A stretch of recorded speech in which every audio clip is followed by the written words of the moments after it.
Now that we have these fundamental primitives in place, whether it's your money markets like Aave, you have your swaps, you have layers on top of it with EigenLayer, SatLayer, your Babylon.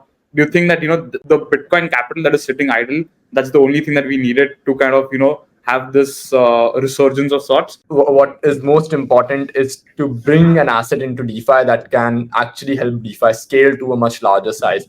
Now we can say, oh, let's bring real world assets on chain, but who the fuck is going to do that, right? Like, how are we going to do that? That's a much bigger endeavor than we imagine it to be right now. I think there are enough ambitious people out there who are trying to bring real world assets on chain for 7 years now, 8 years. I think there's projects like Centrifuge who've been around for what, like since 2017, 2018 now, trying to do the same stuff. I think it's Open Eden, right?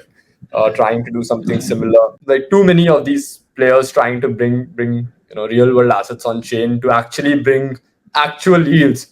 But even real world assets don't provide real yields, to be honest. It's all through different things. We think about yields as like, oh, from one asset to another.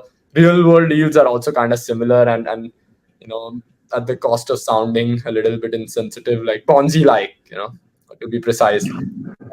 So I think the best meme is Bitcoin, and that's the best bet for DeFi in today's world, because we can aim to have real world assets on chain and bring real yields.